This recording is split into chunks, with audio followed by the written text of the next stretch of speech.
Barakatah Yahweh, Barakatah Yahweh Shah, Barakatah Yahweh, Barakatah Yahweh Shah, Ba'ashem, Rakah Kodash.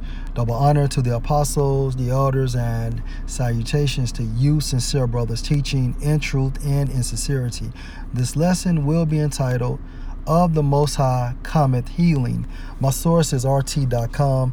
This article is entitled, Johnson & Johnson ordered to pay man $8 billion over drug causing him to grow breasts.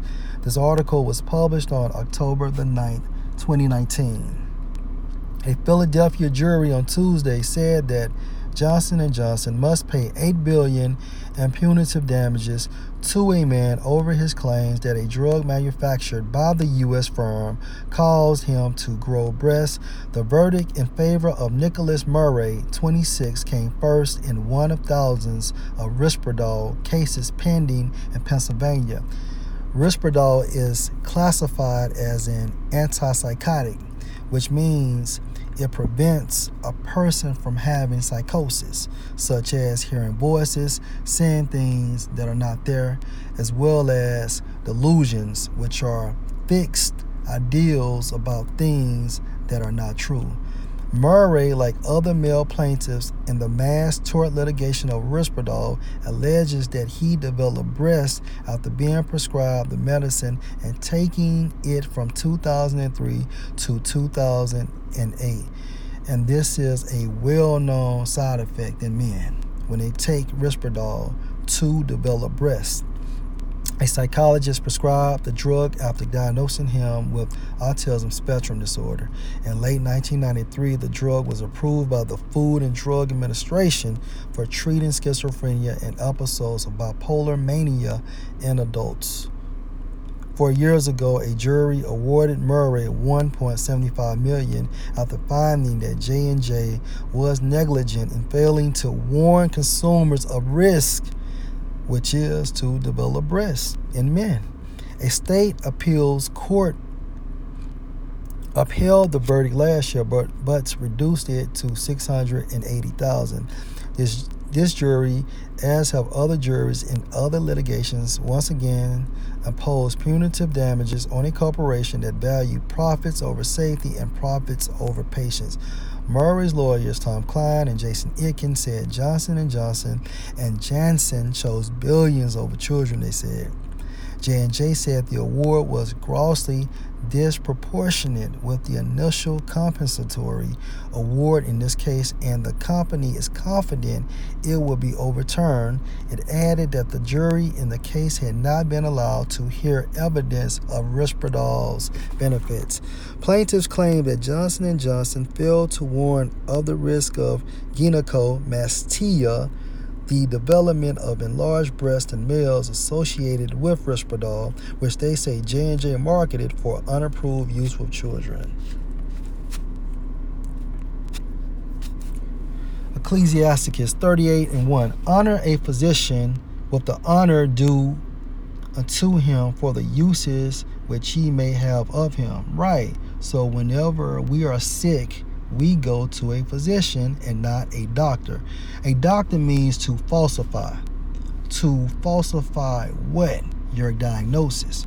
So you can receive prescribed medications, all right, and they can receive your money through ongoing treatment.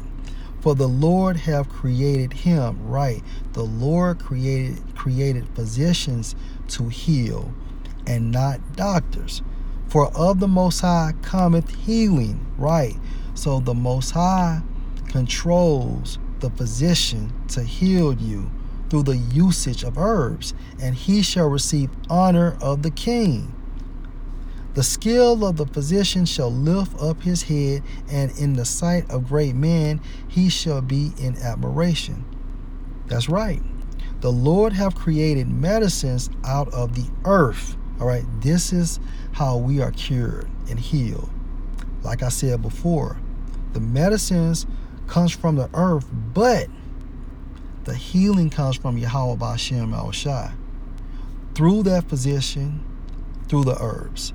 And he that is wise will not abhor them. So a wise man that has the spirit will not avoid the herbs. However, a wise man will avoid the doctors, the psychiatrists, the psychologists, the nurse practitioners, okay? Because when you have a mental illness, it's nothing but a demon plaguing your mind. Now, you're supposed to go to a physician, but first and foremost, you're supposed to pray and fast, all right? As well as utilize a physician, all right? Because if you're going to be healed, then that comes ultimately from Yahweh Ba'Shem Yahushua, but it has to be his will.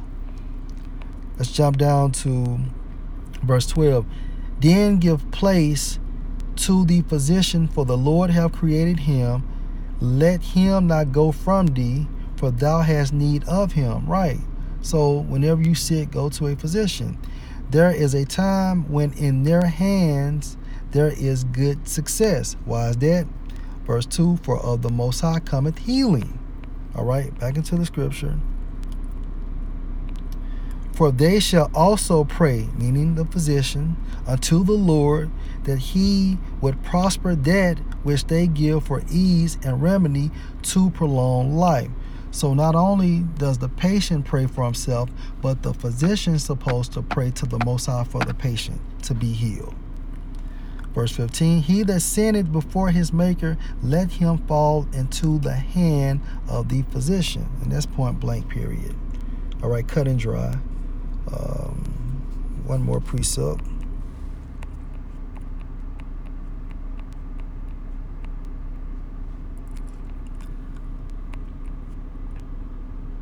Ecclesiasticus 10:10. The physician cut off a long disease, which is chronic. Okay, it's a medical term. For long, it's called chronic. And he that is today a king, tomorrow shall die. And I'll repeat that again. The physician cut off a long disease, if it's the will of the Most High to heal. And he that is today a king, tomorrow shall die.